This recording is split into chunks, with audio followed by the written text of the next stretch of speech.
So the last session for today's conference is a panel of physicians who are going to share with us their experiences in caring for patients in this era of changing diagnostic testing and emerging therapies. To moderate the panel and introduce our panel participants is Heather Cooper Ortner, Director of Alzheimer's Los Angeles. Thank you, Freddie. Can we have a big round of applause for Freddie and her committee? Right? They were amazing. What a great program all day today. So thank you, guys. I'm Heather Cooper Ortner. I'm the President and CEO of Alzheimer's Los Angeles, and I have the distinct pleasure of sitting with this distinguished panel of true experts, and we're going to talk a little bit. I did send them some questions ahead of time, but we may deviate a little bit, so I apologize in advance. But let's just get started really briefly. If you could just each share your name and your area of specialty, and very, very briefly, if you have any experience in either offering these, the 3 drugs that have been talked about so far, either in trials or in prescribing as they're available on the market. So we'll just go from the audience's perspective, left to right. Okay, I'm Helena Chui.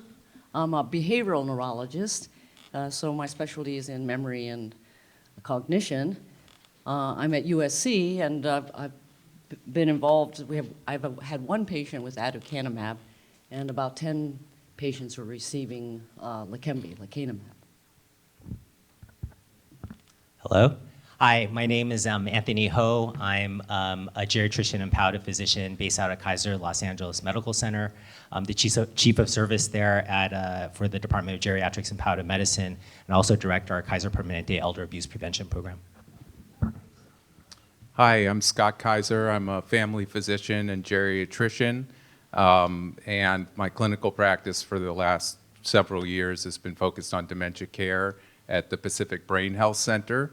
I'm also the founder of a healthcare technology startup, Determined Health.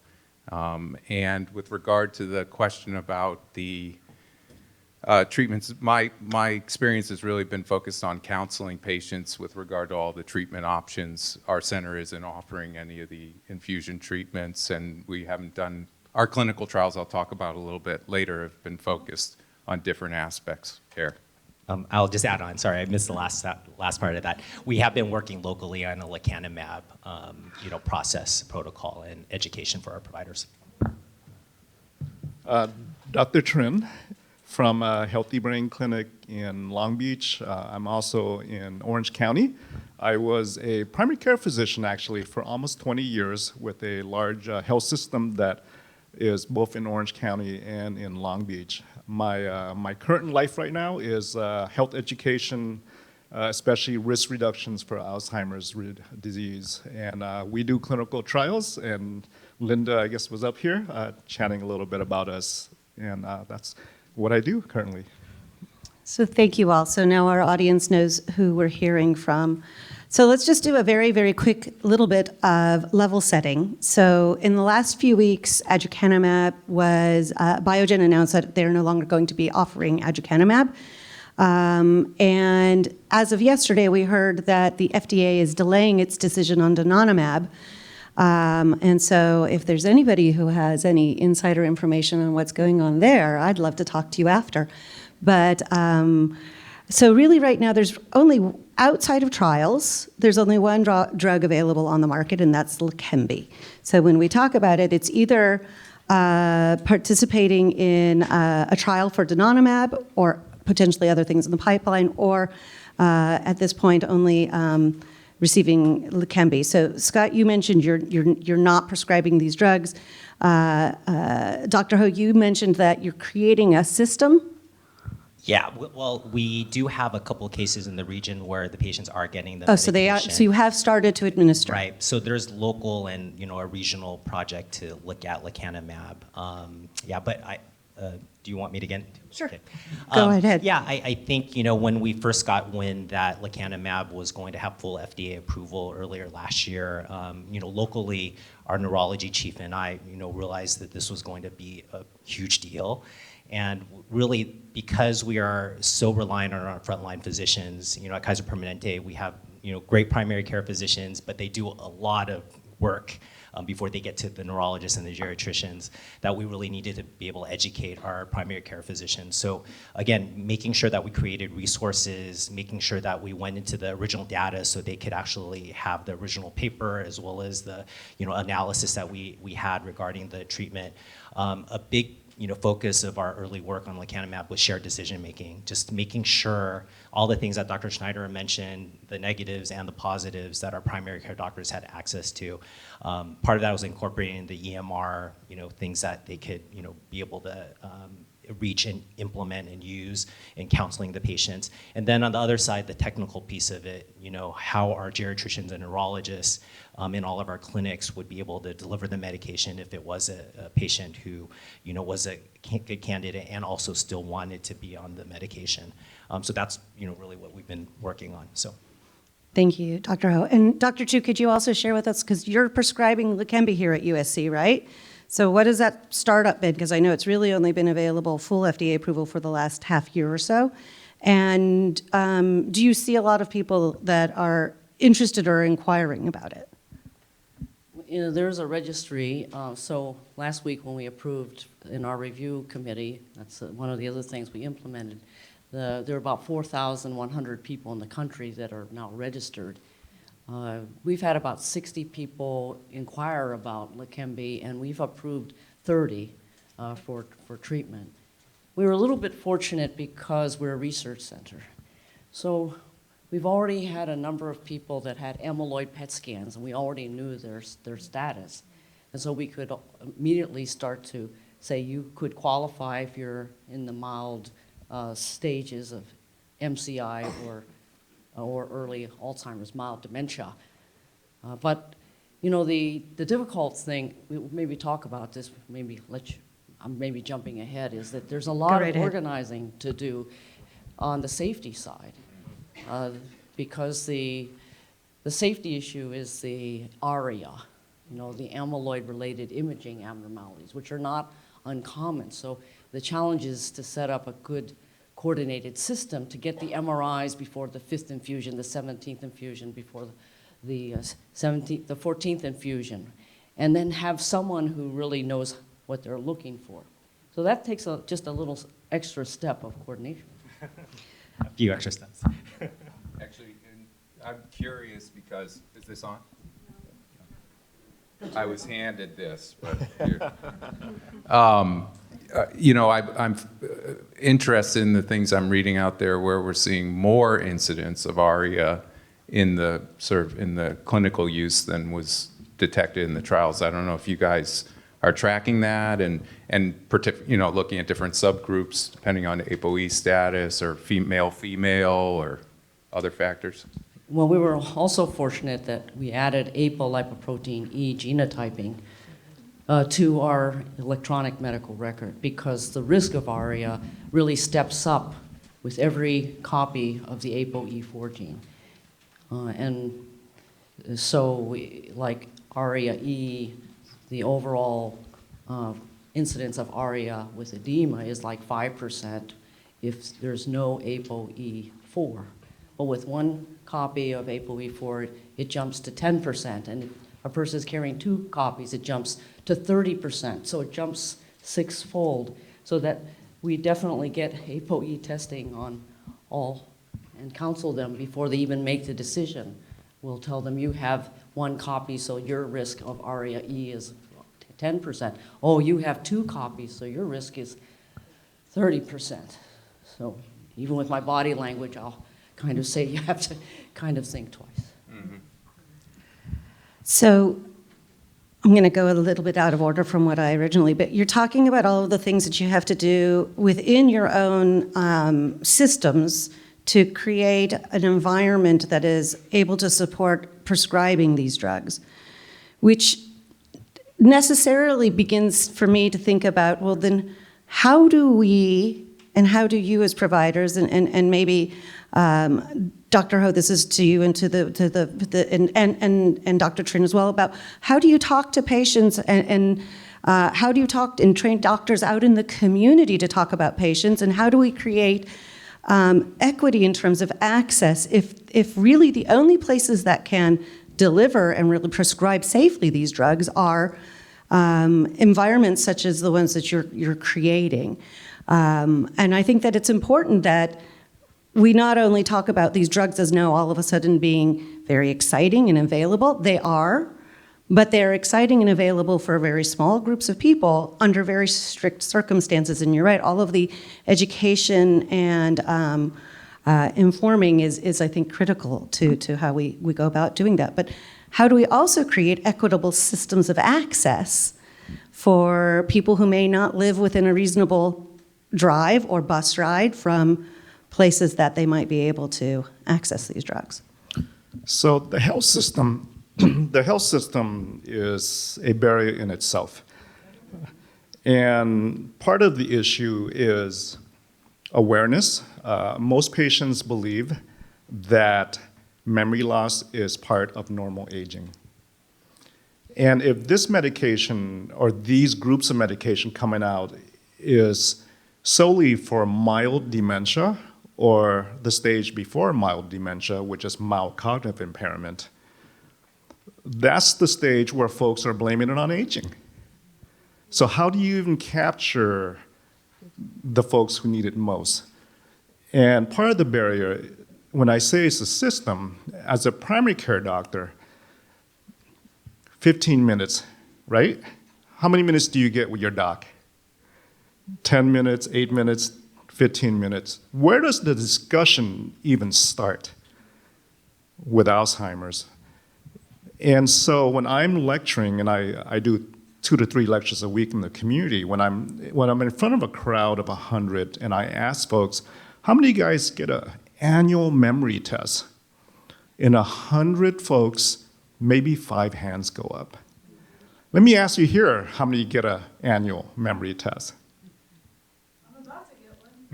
You're about to get one, right? This is what I mean.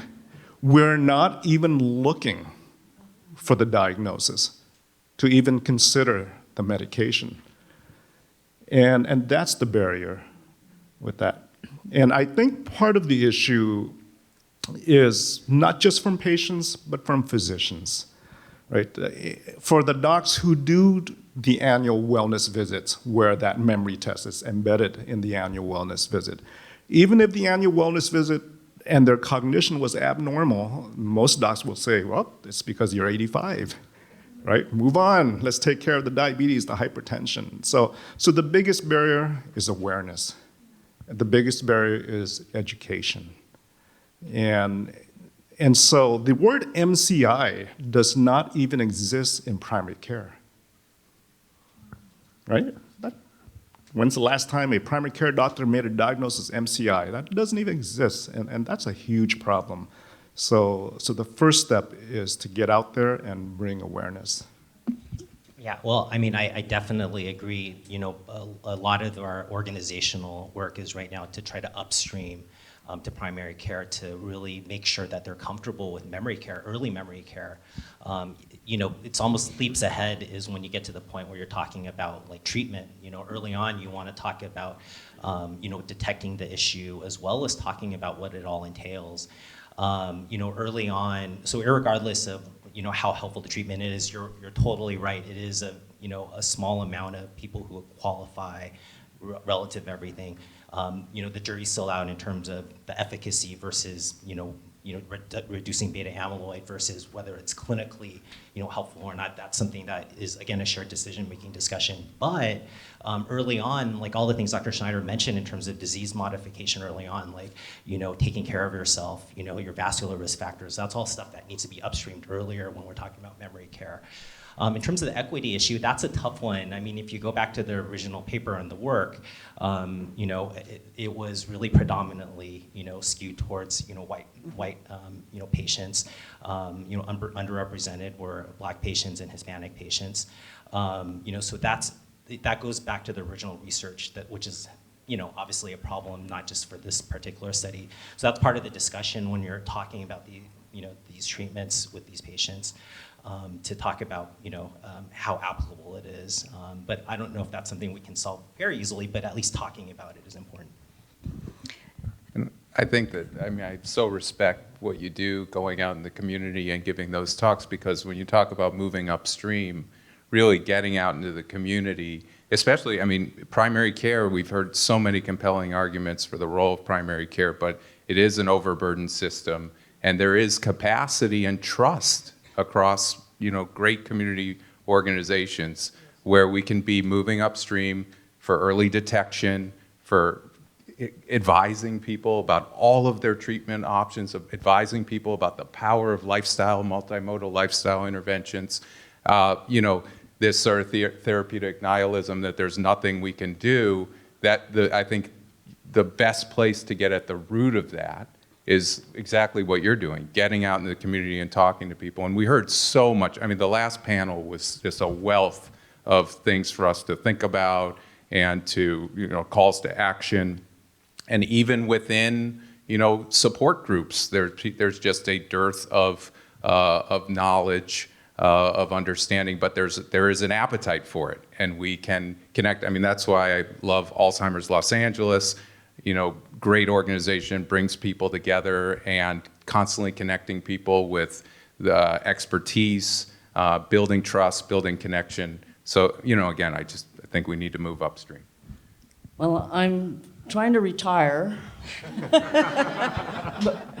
Take me with you. But I think it's an amazing time because we're on the verge of a whole change in what I did all my professional life, okay, which was to spend a lot of time on the pattern I see in the memory testing. Like, can they say more words that begin with the letter F than they do the animals?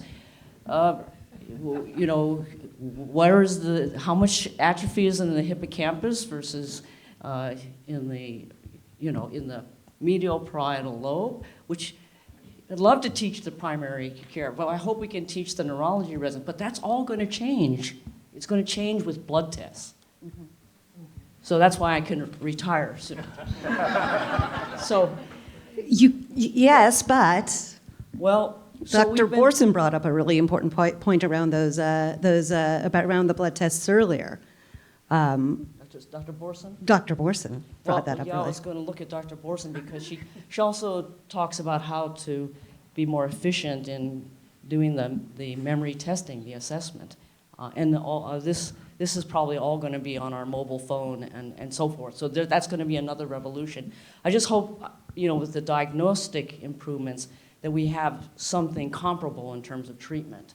And there we're going to lag for a while on the access to such complicated and expensive treatments. Yeah. We only have two payers now, the VA and Medicare, straight Medicare. So Medicare, we haven't found that Medicare Advantage or Medicare HMO will cover these LICMB. But it's a start.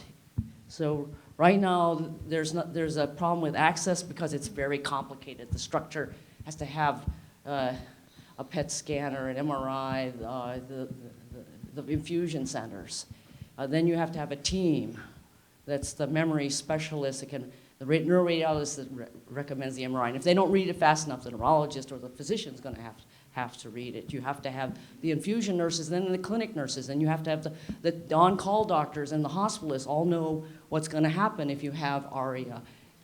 So it's complicated. So there's a problem in access to a center that can do all this, and then there's also a problem in access and who can pay, who will have this covered. Because aducanumab cost, I had the one patient, it was approved by the FDA but not covered by CMS. Right. And so one of my patients put out the cash, $100,000. Wow. With we said we would bill Medicare, but we don't know if they'll pay. But I had good news. The next year they said that $90,000 was paid by Medicare for that one patient. But that was only one patient that was in the position to be, well, you talk about limited access. Yeah. Now, LEQEMBI, we have 30 people that are approved at USC for payment. Once they go through the committee and we look at the ApoE form, we look at the MRI with our neuroradiologist, we look at the amyloid, we look at their health complications, and then if we approve them, Then we go to the financial clearance, and that's how we learn all these things. So access is a problem. I practice here at Rancho on some Mondays, and then I go up to USC and practice on Wednesdays. And almost all the patients I see up there at USC, if they pass the medical clearance, we probably are going to be able to pass the insurance if they're over 65. If they're under 65, they don't have Medicare either. But if they're over 65 and then Medicare, it'll be okay. Here in the county, no, they don't. They have Medi-Cal that hasn't agreed to pay yet, and they're on HMO, LA Care. They're not going to have the access. So you said one thing that was one little nugget that was kind of tucked inside there about being able to diagnose on apps sometime in the future, things like that, which is interesting to me because I think about a lot of this stuff all the time, but that hadn't occurred to me because I always think that it takes one of you people, one of you specialists to really do this kind of complex diagnosis. And one of the challenges, we actually heard a social worker say she's referred to for a diagnostic workup, and that's still taking 6 months, 8 months. They're checking in all the time. So is that something like that a possible? You're right. That creates other problems downstream, right? Because and then you've got all these people who are potentially receiving diagnoses without systems to get them access to the medication. But that's was one more thing for me to start to ponder about. So I feel like in some ways, as we're talking as a group, we're uncovering more challenges. Just to remind you all, Dr. Borson's comment earlier, because I threw out her name, so it was about the blood test.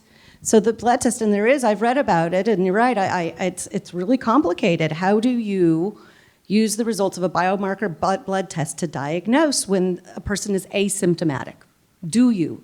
And I'm not answering that. So, and I don't know if anybody wants to pick up that thread from Dr. Borson, or if that's a topic we want to move away from, because I do have other questions more closely related to the drugs. But I think all of these developments, the new drugs, the new tests, they're all relevant to what is the ecosystem to being able to provide more and more access to these drugs for more and more people. Before we get into the controversy around sort of this move towards a biomarker, preclinical Alzheimer's disease and the ATN framework and everything, just in terms of what you're talking about, us being able to retire, which that sounds great actually now, but we heard earlier you can plug something into the diagnostic computer in your car that could predict whether or not you're developing dementia, right? I think that comment aligned with the thought that experience of somebody on the panel that they hate being asked, about 20 animals and how much we've spent of our career trying to figure out, where the pathology might be based on how people perform these silly tests. That's very encouraging. The idea of passive biomarkers and the ability to be able to detect through meaningful things in people's lives, because what are we trying to do at the end of the day? We're trying to make people's lives better with the low-hanging fruit of avoid terrible crises. I have a loved one who's in the hospital right now, and it's clearly cognitive impairment's part of it, and nobody in the hospital has recognized that at all because he's very charming. And there's just been, I could go on I won't take all your time with all the failures of care and systems along the way. So, very encouraging to think that, there's acceptability issues, obviously, but that there will be ways for us to leverage technology and other just basic common sense approaches to be able to better early detect meaningful change for people so that we can intervene early. And then I'll just probably stop because I got to avoid the ATN biomarker framework there, but I'll come back to it because last thing, I'll be brutally honest here.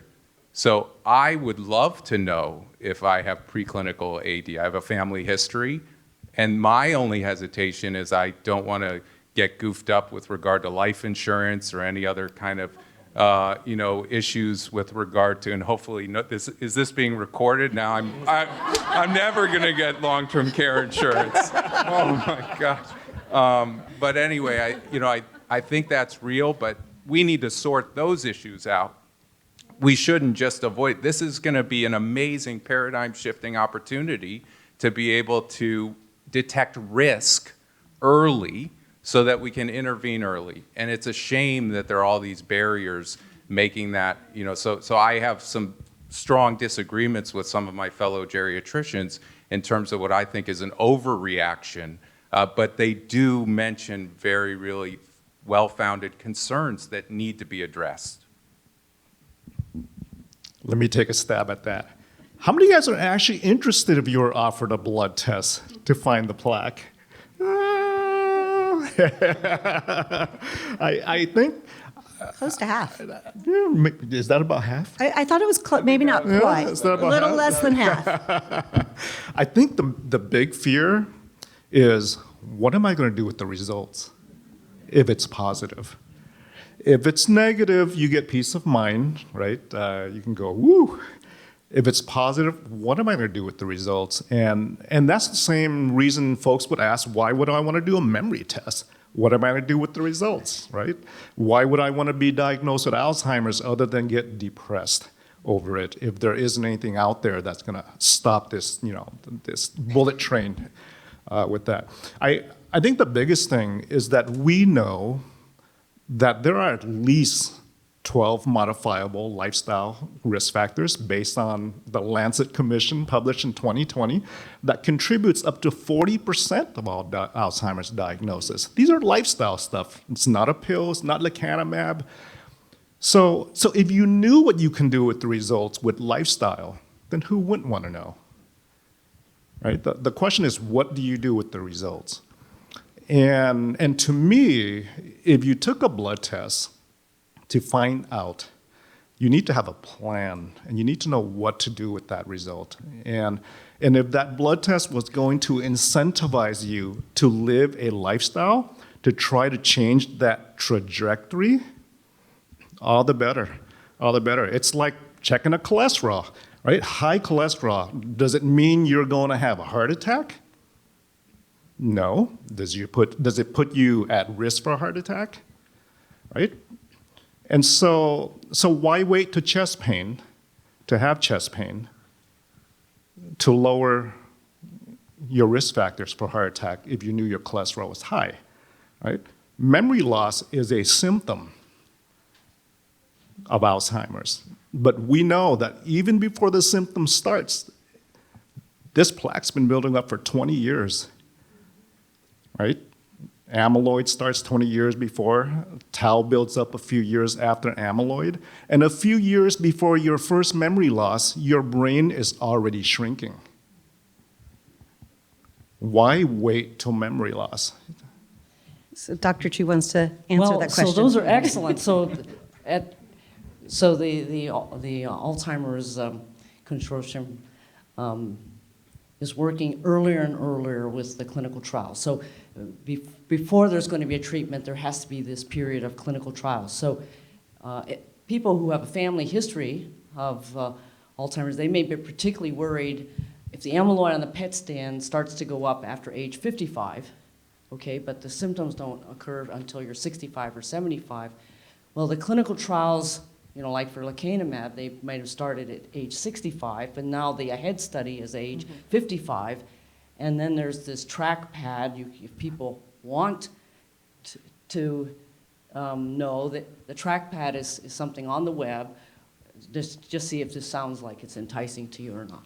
Okay, so you have a family history. My mom had Alzheimer's disease when she was 75. Here I am, 65 already.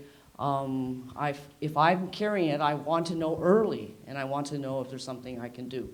So this web page, it's an apt web study. You go in, you take a test, a little mental status test. It could be a clock drawing or 3 words, or the animal test, or the words begin with the letter. I don't know what it is, actually. And you take it every 6 months in the privacy of your own home. And then if you're diverging from what you'd expect for a 65-year-old, and it's going on for a while, they'll ask you to go to a center for the blood test. Okay. So then, let's say they track the blood test for your amyloid and see what's happening, and they track the blood test for your tau and see what's happening. Then, if they're going in the dangerous direction, maybe they'll invite you to come into a clinical trial.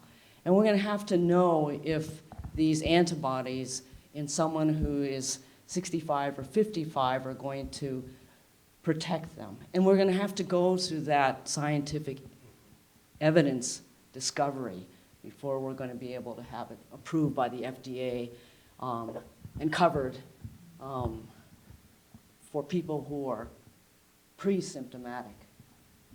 But this is like personalized medicine and primary prevention, Yeah. way before the neurologist. So let's take a slight shift. Because as we talked about, in any given practice, very few patients will actually qualify for these drugs or come in early enough in the disease process to even be considered. So what other conversations do you have? What other treatments, and I say that with air quotes, treatments, what other ways do you coach and communicate with patients that come in that do get diagnosed and help them make the most out of their current situation? Dr. Ho? Like one thing I think early on when someone is presenting with memory issues, just like, that such a powerful panel prior, we see the effects that a memory diagnosis can have on family members and caregivers. I think special attention has to be made of like the family unit, the trusted other, the patient themselves in terms of what the diagnosis is, what it could entail if the disease progresses, and being able to support that unit. I think that's super vital. Of interest, our one of our research leads, Huang Nguyen and Dr. Borson worked on this as well too. They looked at initial inquiries about lecanemab, when we first had FDA approval, and 70% of the outreach was from family members. It wasn't from patients themselves, even though they were all, presumably had mild memory impairment. So that tells us that it's really sometimes not the patients that are worried about the situation, it's the family members, because they're the ones seeing it on a daily basis and knowing something's wrong. And so that support starts early on. I think that's super powerful to do.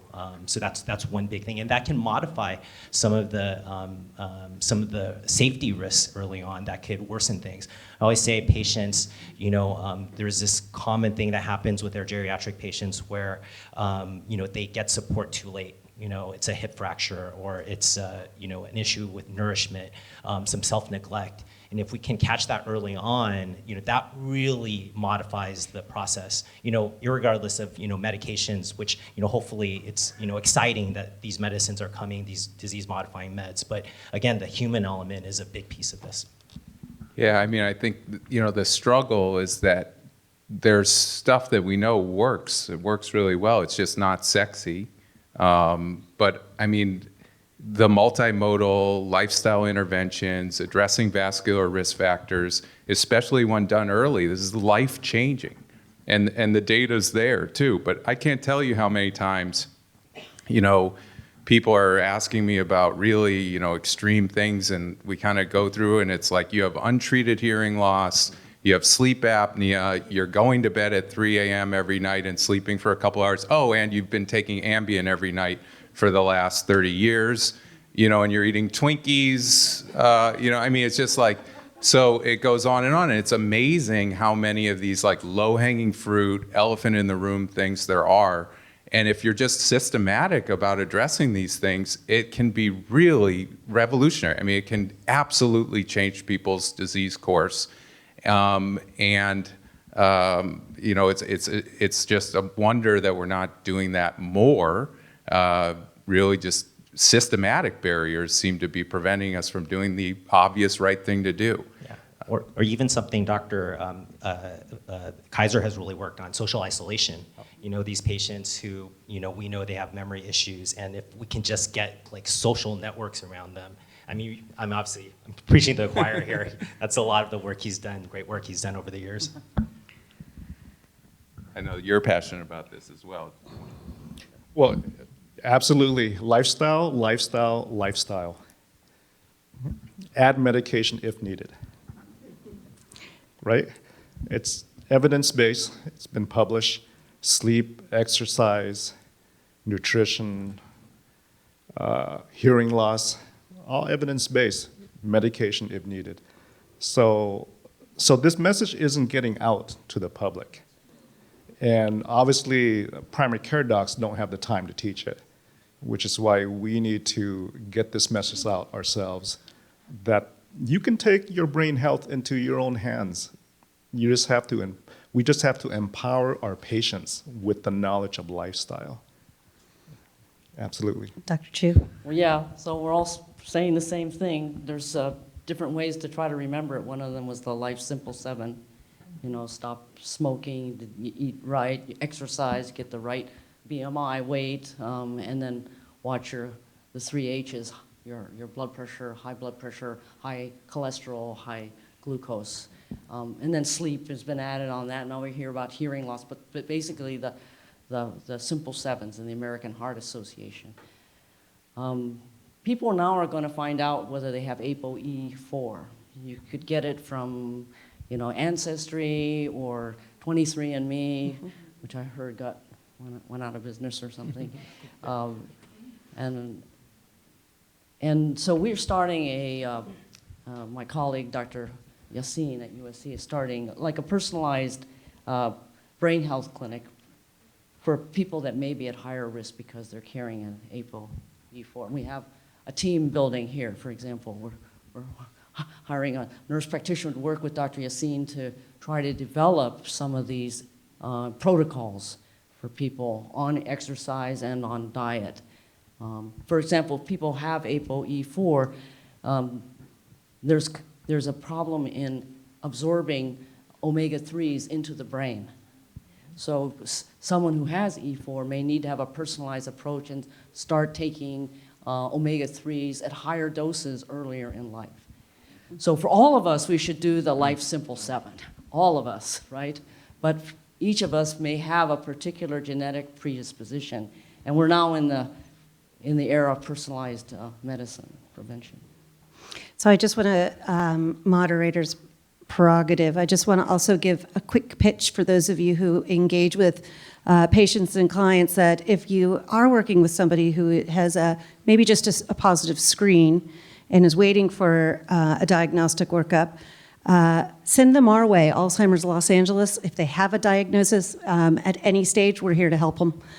So in addition to all the things they're going to learn from their healthcare professionals, from you, we provide all of the psychosocial support, the disease education, et cetera. So we're your partners in helping take care of these people. And that's so key because, I mean, we know these lifestyle changes make a difference, but that doesn't mean it's easy, right? I said the low-hanging fruit, but it's very hard to change your behavior. And it's, you know, that's where we need to be focusing our resources, and community partners can be, I mean, the transformation I see in my patients when they get involved with an organization like Alzheimer's Los Angeles, and they find that collective community and support that they need to do the things that they know and want to do, but still struggle to do, again, life-changing. Thank you. We agree. Thanks, Dr. Kaiser. I'm going to take another quick turn very, very quickly. Dr. Trinh or Dr. Chu, anything exciting in the pipeline that's not an anti-amyloid monoclonal antibody, which is the 3 drugs that we've been talking about today? I know there was a 4th. There's no longer a 4th. Roche Genentech pulled that one out like a year and a half ago. And right now we know we're down to 1 that's on the market and maybe a 2nd. Everybody was, I think, pretty confident about donanemab, and now we have no idea what's going on. So what else might we be excited to look forward to in the coming years in the clinical trials pipeline?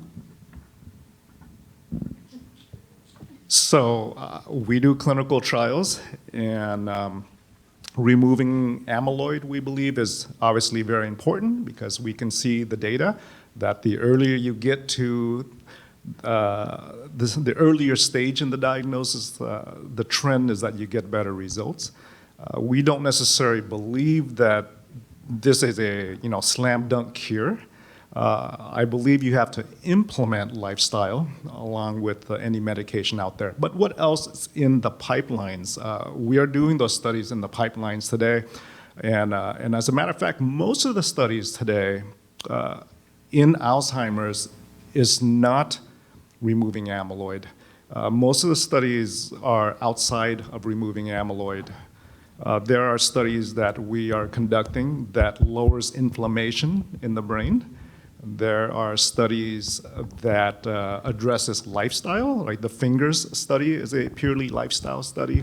And so there are other mechanisms of action that is being looked at and studied in addition to removing amyloid. So it's actually a very exciting time to be in this field because of the just the explosion of knowledge over the last 2-3 years. Yeah, I think at the ACTC, the National Institute on Aging, 35 participating sites coordinated out of San Diego. The thought is to have an amyloid platform and then add on something against tau. Yeah, so actually the amyloid starts first. You heard 15 years before their symptoms, and then the tau, the phosphorylation of tau and the nerve fibrillary tangle starts at least 5 years before symptoms.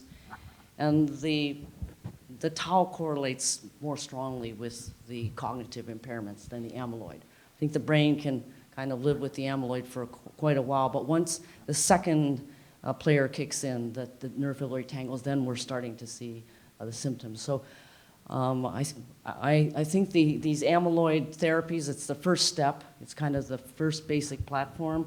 And then I'm looking for some faster breakthrough on preventing the aggregation of tau. So there are antibodies against tau, and there's some vaccines against tau, and then there are some oligonucleotide, small, antisense oligonucleotides against tau, several strategies.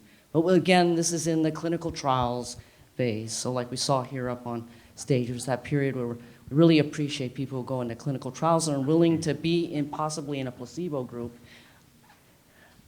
or the treatment group, and then we can see how we got Leqembi from these clinical trials. There's also the neuroinflammation. That's important too.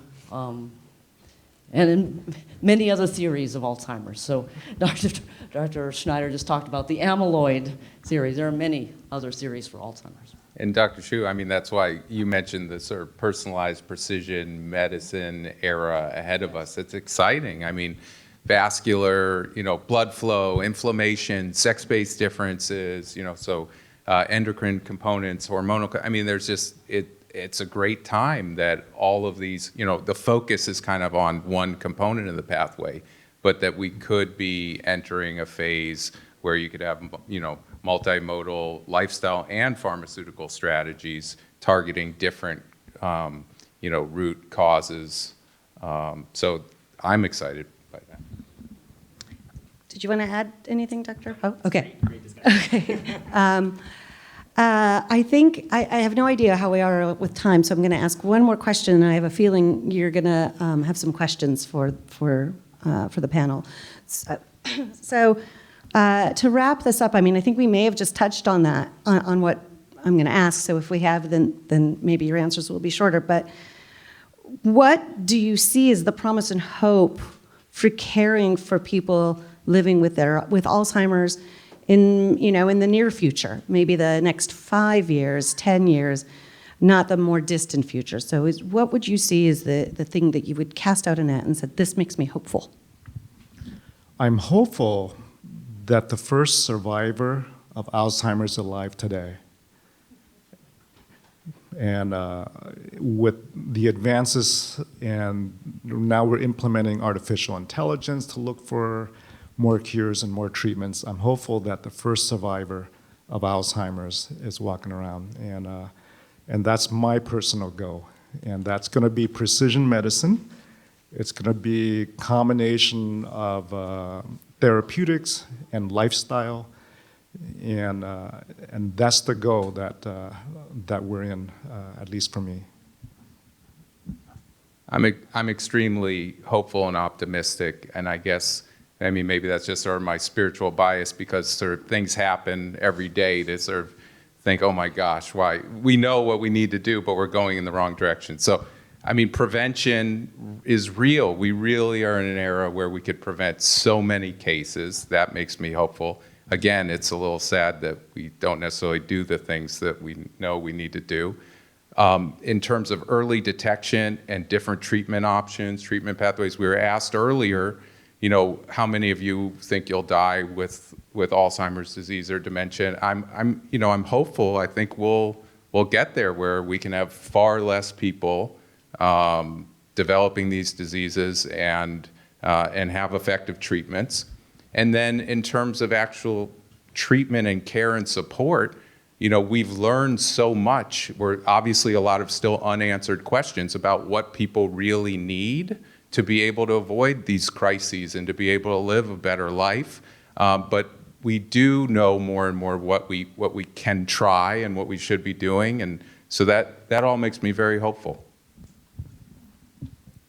My hope is, again, as we've talked about, that all of our healthcare system is, we almost have to be ready for the geriatrification of our population.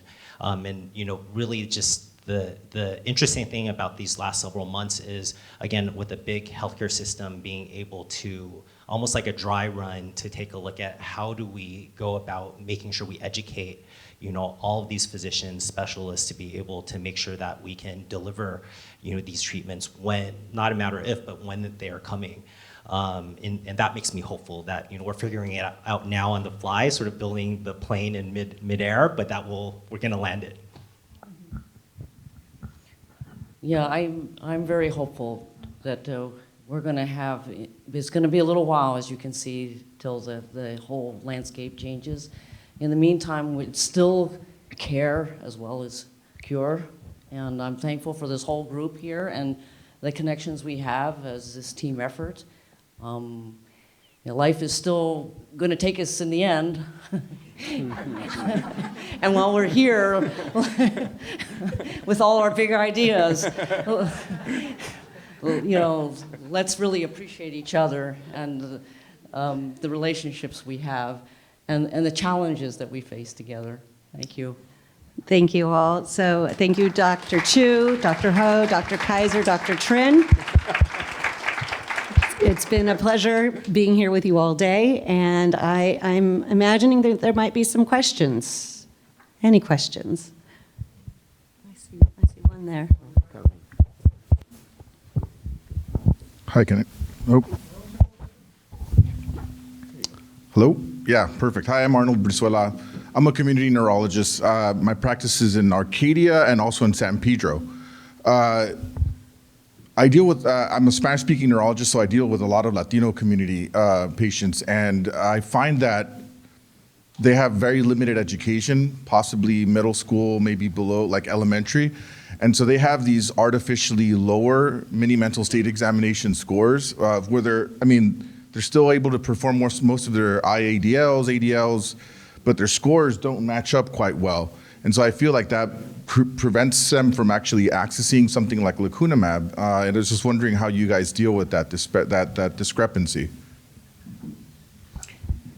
I think that's got to be for you, Dr. Chui and Dr. Ho, because you're the only two prescribing right now.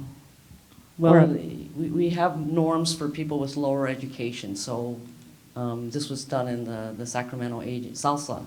For example, there's a little formula. This is an example. If someone has a 6th grade education, we subtract that from a high school education of 6, divide by 2, 3, we add 3 points to the mini mental state score. But it's just the concept is that people who haven't had a lot of education are they're going to be at a disadvantage when we do these pen and paper tests. We have to take that into consideration. It'd be better to use like what's their usual occupational functioning, what's their function. And so we do that at our Leqembi conference. We're not like the Clarity study where they said you have to have a mini mental state of 21 or above. Now it's approved by the FDA, it's paid by CMS, we are using what is mild cognitive impairment or mild dementia, not just a mini mental state score. Right. My concern though is that as I'm trying to start patients on lecanemab, that I'll get some barriers to access to the medication because they're not meeting some of the criteria from an insurance standpoint, right? They're saying no, their score's too low, or they're not going to get access to the medication in that case. I'm just curious if that's even a problem. We haven't had, that I know of, we haven't had CMS deny Right. access based on a mini mental state score. Yeah, when you put it in the registry, It's in you, there for data, Yeah. but it's not for approval or access. it's not used for pre-auth. Yeah, it's not a pre-authorization right now. It could change, but when I go and register someone, they will ask for a mini mental state score. Okay, but then they also ask for functional activity scores. Yeah, and so you can use that. So if they come and look at you, you can say, well, that's what I used. We haven't done the post-analysis yet, but another concern I've had also, obviously practicing in an area with a very high Spanish-speaking population, folks who have come from countries where there may be a lower socioeconomic status when they get here, is just the health risk factors. Part of the lecanemab exclusion is if there's uncontrolled vascular disease, if there's a history of cerebrovascular disease. So that right off the bat already, eliminates some of these, and that's just really healthcare equity stuff, just aside from just even the educational piece. Other questions? I'm coming. What's in it for us to find out, hey, I did the blood test, I probably am heading in that direction. So, working with my clients, and I work with many older people, they just don't want to know, okay? One of my clients told me denial is not just a river in Egypt, okay? And so it's kind of like something has to happen that we are more believers, that something can be done. Alzheimer's is not it is not a death thing, at least right away. We all are going to die, but it'll give us some time. And people talk about caliber of life, and our lovely friend over here, our psychiatrist friend, says, well, what is it even, I don't even know mine. So how do we work with the public and give them some kind of hope? Because I think that's the reason why people don't want to talk about it. My husband died of Alzheimer's 2 years ago. And one of the most difficult things was the initial part of it, when he was diagnosed. And we're like, holy, what now? It was like a gut punch. It was worse. So my question is, what do we do? Do I go on TV if they'll let me and say, you know what? I know these people who are telling me that there's lots of hope. And the people are, oh, yeah, I'm going to eat Twinkies. So I don't know where to go with that. Well, you should come to us, number one. This is what we do every single day. Our community education team is out in the community, in different communities, connecting with the African American, the Latino, the Asian American communities, the low income, the immigrant communities, to try to help them understand that there is cause for hope, and that getting a diagnosis early gives you many more tools in or arrows in your quiver. It really does. Not only because, this panel has been specifically talking about medical interventions, but at Alzheimer's LA, we don't do medical interventions, we leave that to the doctors. But we provide all kinds of programs and services, caregiver education, opportunities to develop care planning. It's an opportunity for, if you're the person with the diagnosis, to get engaged early, to document your wishes, to do everything you can in your power through lifestyle change and through access to more information to make the absolute most of the time that you have until your cognition becomes more impacted. And we know, as you said, you heard the doctors talking, there's data that says you can affect that timeline through many different things. So this is standard. We hear it all the time. There's no hope. We talked about it earlier, that we believe a lot of providers still believe that, and so therefore, half the time they don't even tell a person about a diagnosis because they feel helpless, and they have nowhere to turn to send their patients. There is hope. We're here to provide it alongside all of you healthcare professionals and the experts here. This is really what we do, and that's why we exist, is to help people who are facing this diagnosis, to help their family and friend caregivers, and to help and educate the professionals who care for them. That is our entire mission. The majority of people who come to, well, I should say it's changing, because since the pandemic, the amount of people coming to us with early stage diseases is skyrocketing.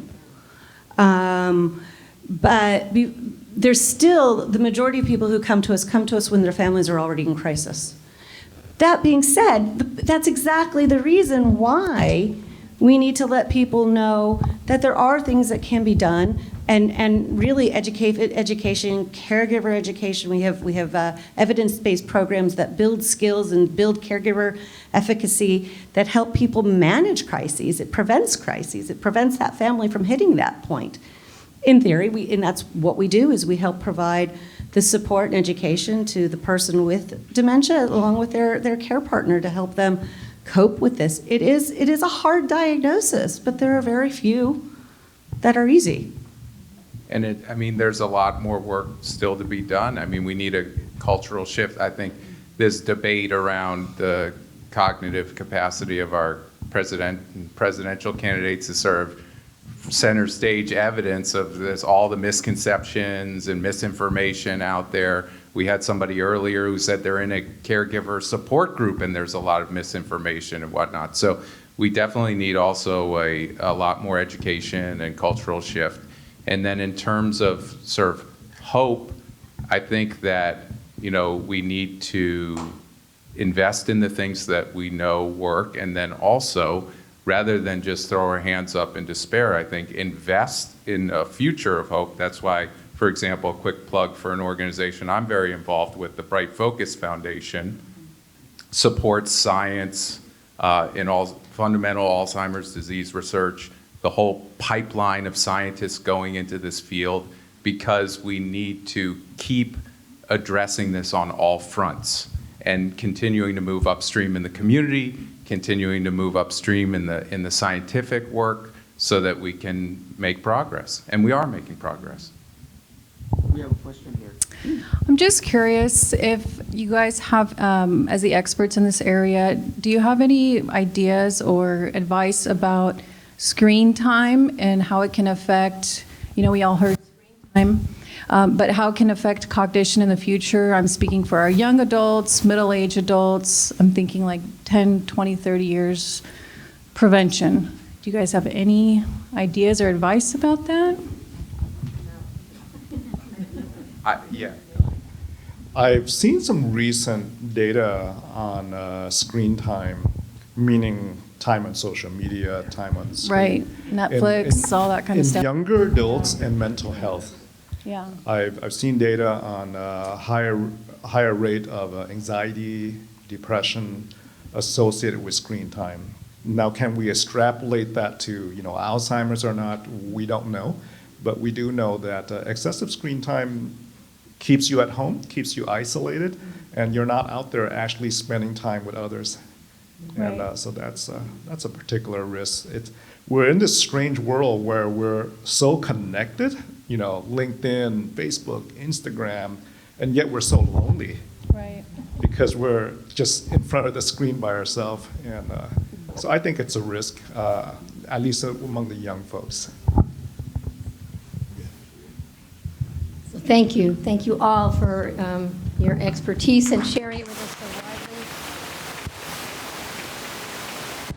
so widely. And thank you all for hanging in with us today.